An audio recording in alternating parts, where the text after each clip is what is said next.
All right, today we're diving into something really important, a project that's literally building the foundation for science, technology, and economic growth across West Africa.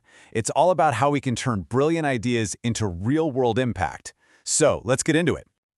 So let's start with a big question. How does a country actually turn a great idea into a whole new industry? I mean, think about it. How do you get from a spark of genius in a lab to a life-saving medicine or a game-changing farming technique? Well, the secret is you have to build a system, a kind of innovation engine to power that whole journey. But before you can fire up that engine, you got to figure out what's clogging the fuel line. And in West Africa, there's been a specific bottleneck holding things back. Okay, let's start with a basic truth, something that's just fundamental. A country's ability to research, to innovate, to solve its own problems, that's directly tied to its prosperity and the well-being of its people. This isn't just a nice little bonus, it's absolutely essential. So, who's in charge of this whole process? Well, in a strong system, you've got something called a Science Granting Council. You can think of it as mission control for a country's entire research world. They're the ones who find the best ideas, they provide the funding, they make sure the research is top-notch, and they help connect it all to real-world policy. And this, right here, is the core of the problem. If you look at the West African region, there's a serious gap. A lot of countries either don't have these vital councils at all, or the ones they do have just aren't strong enough yet. And without them, brilliant ideas get stuck. That whole innovation engine just stalls out before it can even get started. So what's the fix for a bottleneck this big? Well, you need a really smart, targeted solution that's designed to build up these critical institutions.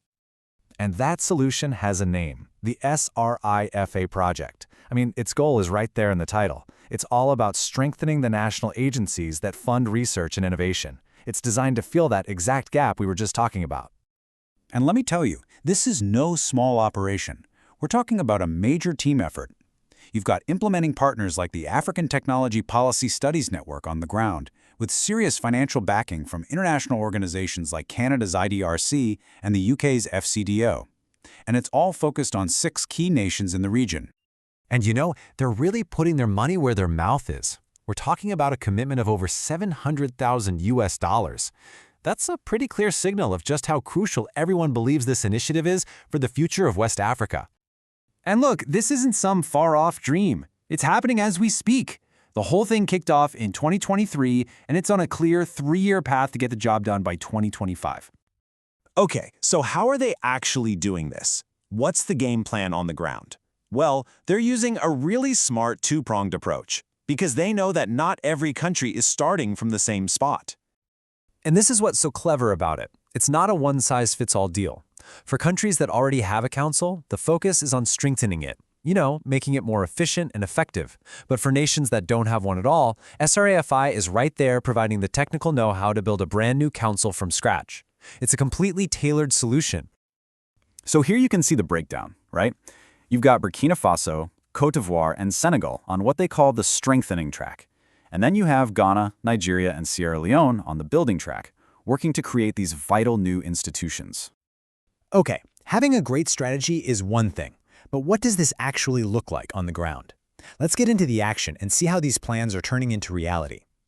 It all follows this really clear 5-step blueprint. First, they analyze the whole research landscape and figure out who all the key players are. Then, they dig in to assess each country's specific needs, which allows them to co-design and deliver training that's actually useful, and follow it up with customized, long-term support. It's super methodical and built on partnership. And get this, we're already seeing real, tangible results. The project has already gone in and successfully run these high-level workshops and policy discussions in all 6 countries. They're getting the right people in the same room, all agreeing on the best path forward. And out of that work came something super important, actionable policy briefs, one for each country. Now, these aren't just some boring reports that are going to sit on a shelf. They're practical roadmaps. So, for example, that Technopolicy Brief 95 for Sierra Leone, that's a direct guide for their economic transformation. These are blueprints for real change. And what's so crucial here is that this isn't just a one-and-done kind of thing. The team is also putting together a really comprehensive training manual. Why? To make sure all the knowledge and skills they're building are sustainable, creating a foundation that's going to last for years and years. So you take all of this, the funding, the strategy, the on-the-ground work, and you start to see that it's all pointing towards a much, much bigger picture for the future of innovation in West Africa. So, what does success look like down the road? Well, it's about creating this incredible, self-sustaining ecosystem. The goal is to have new, highly effective funding agencies that are backed by stronger policies.